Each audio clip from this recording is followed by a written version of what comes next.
The year was 1944. Europe's skies burned with the fire of war. Germany's once mighty Luftwaffe was struggling to hold the line as Allied bombers roared daily over its cities, Berlin, Hamburg, Munich, raining destruction from above. Among those pilots who still dared to take off in the face of overwhelming odds was a man named Hans Fay, a test pilot for the legendary Messerschmitt Company. He wasn't just another soldier in the sky.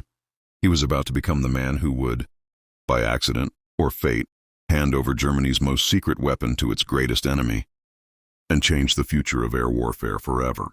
Music swells. Hans had been entrusted with a marvel of engineering. The Messerschmitt Me 262, the world's first operational jet fighter, faster than anything the Allies had ever seen, capable of slicing through the air at speeds unimaginable to propeller aircraft. The Me 262 was Germany's last hope to turn the tide. If the Nazis could deploy it in large numbers, the outcome of World War II might have been very different, but destiny had other plans. On a cool morning in late 1944, Hans climbed into the cockpit for what was supposed to be a routine test flight. He checked the gauges. The twin Junkers Jumo engines screamed to life. Ground control cleared him for takeoff. Moments later, the jet thundered down the runway and lifted into the gray German sky. Then something extraordinary happened. Instead of turning back toward the base after his test pattern, Hans kept flying west, straight toward enemy territory. German radio operators panicked. "Hans, what are you doing?" "You're off course. Respond!" But there was only static. Some thought his compass had failed. Others whispered the unthinkable, defection.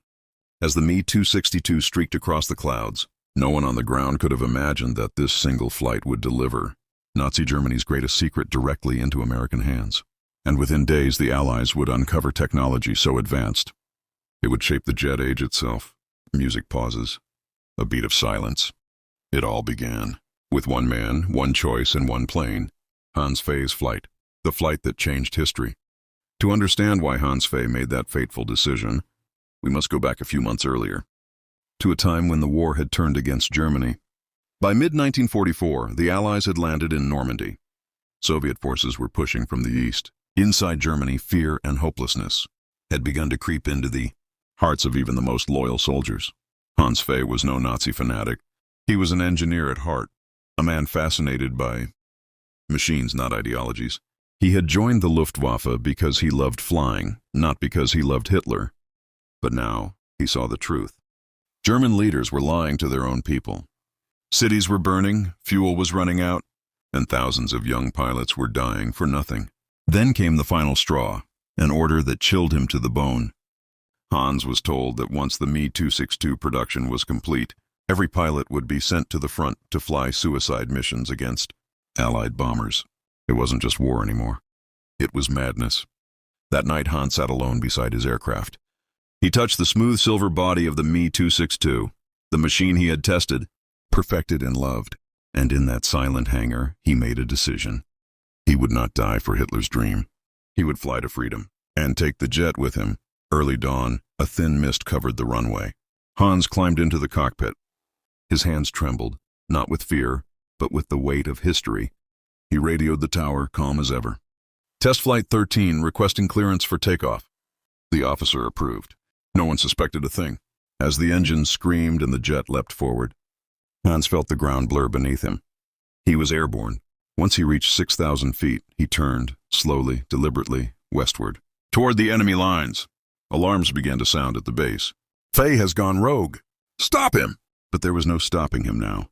At nearly 540 miles per hour, the Me 262 was untouchable. German flak cannons tried to target him, but he vanished into the clouds, a ghost in the sky. Hours later, as his fuel gauge dipped dangerously low, Hans crossed the French border and saw Allied territory below. He lowered his landing gear, praying the Americans wouldn't shoot him down. The Me 262 roared low over a small Allied airfield in France. American soldiers on the ground froze, their eyes wide. "What the hell is that thing?" one shouted. They'd never seen anything like it. The jet circled once, then touched down roughly, skidding to a halt. Smoke rose from its tires. The canopy opened, and out stepped a German pilot, hands raised high. For a moment, no one moved. Then the Americans surrounded him. "Don't shoot!" Hans yelled. "I'm not your enemy. I'm here to surrender." And then he pointed back at the aircraft. This is Germany's secret weapon. That single sentence sent a shockwave through Allied intelligence. Hans Fay was taken to a secret Allied intelligence base. For hours, American and British officers questioned him. Who built the jet? How fast could it fly? How many were in production? Hans answered everything. He told them about Messerschmitt's hidden factories, the twin Jumo jet engines, the technical weaknesses, and even the political chaos inside the Luftwaffe. But what impressed the Americans most was the aircraft itself.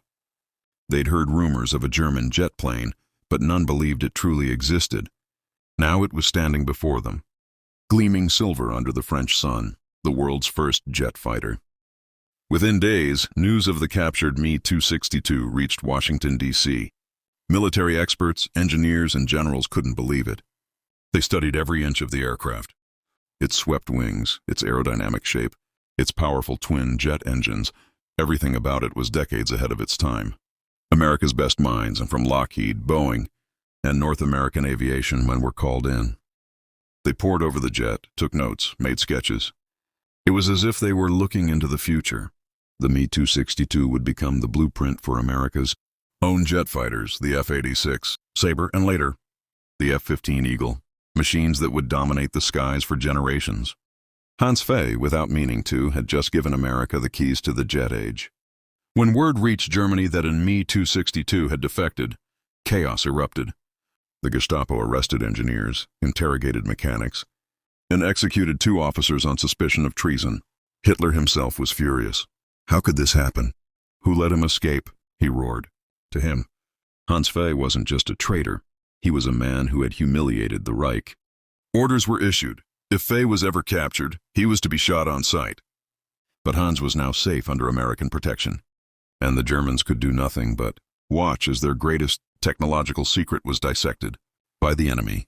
The captured Me-262 was secretly flown to Wright Field in Ohio, America's top research airbase. There, engineers began testing it day and night. Pilots like Tony LaVere and Bob Hoover were stunned by its speed. It could climb higher and faster than anything they'd ever flown. But it also had flaws: slow acceleration, dangerous takeoffs, and unreliable engines. The Americans studied these weaknesses carefully and made sure their own designs wouldn't repeat the same mistakes. Out of these tests came the early prototypes of the P-80. Shooting Star, America's first operational jet fighter.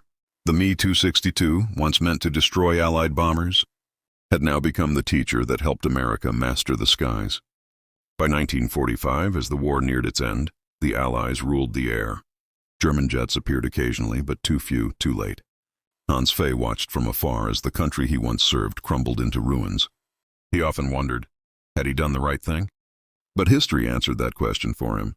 His one act of defiance had not only saved his life, it had accelerated the dawn of a new era, the jet age. And though his name faded into the shadows of history, his flight on that cold morning of 1944 became one of the most pivotal moments of World War II, the flight that gave birth to the future, the flight that changed the world. In the months after Hans Fay's escape, engineers in America and Britain began designing a new generation of fighters. The race for air supremacy had entered a new dimension, no longer about propellers and pistons, but jet engines and pure speed. The Me-262 became the foundation for new ideas. Its wing design inspired the F-86 Sabre. Its engine concept evolved into what would power the B-47 and B-52 bombers of the Cold War. Every screw, every bolt, every blueprint from the German jet was studied like a holy scripture of aviation. What began as one man's act of escape had now reshaped the destiny of nations. After his surrender, Hans was moved to the United States under high security. He lived a quiet, hidden life. His face was never shown in the media, his name erased from records for decades. He occasionally worked with American engineers, providing technical insights into German aircraft systems, always under another identity. But deep inside, he struggled with guilt. He had betrayed his homeland, yet he had also saved countless lives by shortening the war. He would later write in a private note, "Sometimes to serve humanity one must betray madness." By 1945, the Luftwaffe, once the pride of Nazi Germany, was shattered. Fuel shortages grounded planes. Pilots were barely trained teenagers. Even the mighty Me-262 could not stop the inevitable. Hitler's obsession with using it as a bomber, rather than a pure fighter, had doomed it from the start. In the final months, a few desperate Me-262s took to the skies, but they were hunted down by waves of Allied fighters before they could make a difference. The war in the air was over, and with it, Germany's dream of domination was gone forever. The Me-262 became a symbol, not of victory, but of what could have been. Historians would later call it the plane that came too late. Yet, for engineers and pilots around the world, it became the father of all modern jets. The lessons learned from its design shaped nearly every aircraft that followed, from the MiG-15 to the F-16 Fighting Falcon, the jet age, the space race, even the technology that would one day carry humans into the sky and beyond, all trace their roots back to that one flight. Hans Fay's flight. In post-war Europe, Hans Fay's name faded into obscurity. He was neither honored in Germany nor celebrated in America. He had become a man without a country, a ghost in aviation history. Yet among a small circle of test pilots and engineers, his story lived on. They knew that without his courage, or perhaps his desperation, the Allies might have faced a very different war. He never sought fame. He only wanted peace. And peace, in the end, is what his act helped create.